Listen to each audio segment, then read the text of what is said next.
Shalom, everybody. This is Yuda. Welcome back to the channel. I wanted to share some brief clips with you guys. Now, I'm doing this just so you can do your own research. But to me, this is very important.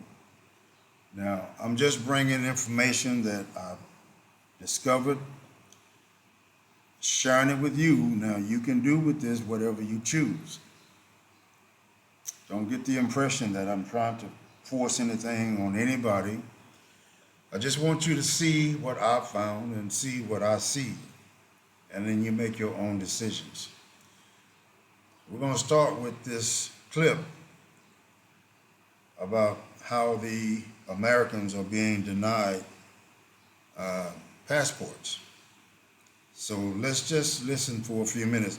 I'm not going to show the entire video. I think I'll let enough be seen and heard. And you feel free to go look this up for yourself if you want to see the entire video. So here we go. Supporter to explain this to me right now. I just saw a girl on my For You page, an American citizen, full documentation, who was just denied a passport, who went to go get her passport renewed. She brings all of her documents, and the people who were issuing the passports were like, oh, no, actually, we can't issue a passport marked female because you were born a male. She was trans, right? And so she was like, okay, that's fine. Like, just give me the passport marked male. I just need a passport. And they went back with their manager, and they came back to her, and they were like, oh, yes, we're actually not allowed to issue you that either. And she was like, I need a passport. Like, can you just issue me a passport? You can mark it male, you can mark it whatever the fuck you want, but can you give me my documents, please? And they said, no. So she said, okay, am I on like a travel ban or something? Is there like, is there a reason is it because I'm trans, I'm not able to travel? Is there another reason I'm not able to travel? Like, what is the reason for you denying me a passport right now? And they said, I don't know. We're just hearing about it. Like, we can't issue either one. Either male nor female passport. No passport for you, American citizen who pays taxes and abides by the law. And you know what that means, right? That means she can't leave the country. As people so infamously like to say, like, oh, if you don't like it, leave. Because she's literally like, I'm trying to leave. But And the reason I'm showing you guys this, I remember, I think last year when I was telling people that it's going to get harder to get passports. And this is by no accident or coincidence. The powers that be, they know that there's a lot of us that are looking for a way out. But to them, they're going to lose a lot of revenue. After all, the so-called African Americans are the biggest spenders in the U.S. So by the majority of us leaving the country, that takes a big chunk out of the revenue. But you won't let me leave the country because you won't give me my documents to leave the country, even though I've abided by every law, I've paid every tax. You can mark it male, female, whatever. I really don't give a fuck. Like, how is this happening? Can somebody rationalize that to me? Like, what the line of thinking is on this one? Because I thought the thing was you wanted trans people to identify with their gender at birth. And there she was saying, that's fine. You can mark me male. And they said, still no. Like, does that not scare anybody? That there are people who the government is just deciding cannot leave the country for no reason? I feel so weird in that there are things that I've been seeing on the walls, like writings on the walls that I've been trying to share with you guys as quickly as I can with like all this nonsense that's going on. And this, the get your divorces and the get your passports. I have some news fresh off the ground right now about how difficult, if it's even possible at this point, for y'all to get your passports. So that says it all. Now, let's go to Ibrahim Traoré, who is considered by a lot of different people to be the modern day Moses. Now, that's not me saying this. I'm just repeating what has been said. Traoré, a modern Moses, leading Black Israelites out of spiritual bondage. Throughout history, great leaders have risen to guide their people out of oppression and into a new destiny. From Moses leading the Israelites out of Egypt to Marcus Garvey calling for a return to Africa, each generation produces figures who challenge the status quo, ignite revolutions, and reshape history.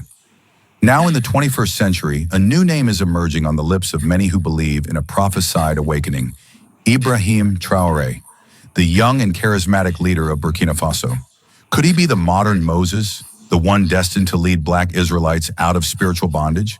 Could his leadership mark the turning point for millions of Black believers questioning the European interpretations of Christianity and seeking their true identity? The rising tide of Black Israelite consciousness has begun shaking the foundations of mainstream religious institutions. For centuries, Black people across the world have been told who they are, what to believe, and how to worship. But now, with leaders like Ibrahim Traoré challenging Western influences, an exodus from traditional religious structures may be on the horizon.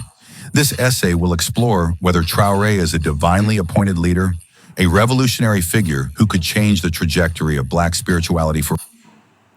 Now, I don't know about you guys, but when I read Jeremiah and Ezekiel, this is what I see.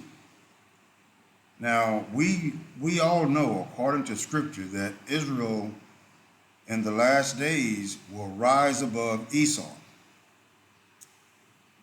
When you look at these, I'm going to call them spiritual awakenings, you should be able to see that that's exactly what's going on. All right? They're trying to shut down the passports. They're trying to do what Pharaoh did in Egypt when he says, look, the people are getting to be too many. What if they grow to be so many and decide to take sides with our enemies? So they decided to increase the slavery by making things a lot more difficult. You guys, I'm not telling anybody to leave or stay. I'm simply trying to get you to look at what's going on right up under your nose. Forever. What do you think? Could Ibrahim Traoré be the leader that history and prophecy have long awaited? Share your thoughts in the comments below, and don't forget to like, subscribe, and turn on notifications to stay updated on more discussions like this. Your voice matters in this conversation.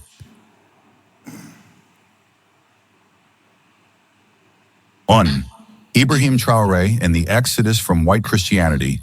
Is he leading Black Israelites back to their roots? Ibrahim Traoré and the exodus from white Christianity. Is he leading Black Israelites back to their roots? For centuries, Christianity has been used as a tool of conquest.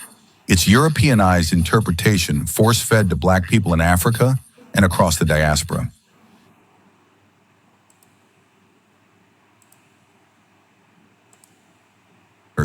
We will serve the Black biblical Israelites a global reckoning. In a moment that sent shockwaves across the globe, Ibrahim Traoré, the leader of Burkina Faso, made a statement that few could have predicted. We will serve the Black biblical Israelites. With these words, he did more than make a political declaration. He reignited an age-old controversy about the identity of the true Israelites, a debate deeply intertwined with history, race, and religion. His bold proclamation has left many questioning. Is Traoré aligning himself with the Black biblical Israelites' claim to the ancient heritage of Israel? What does his statement reveal about Africa's hidden history and its link to the biblical narrative? And why is this declaration sending shockwaves through religious, political, and global institutions? This essay delves deep into Traoré's words, uncovering the hidden forces at play, the historical evidence behind the claim of Black biblical Israelites, and the geopolitical consequences that could reshape world history. The discussion is just beginning, and your voice matters. Subscribe to the channel, share your thoughts in the comments section, and join the conversation as we explore this profound historical revelation together.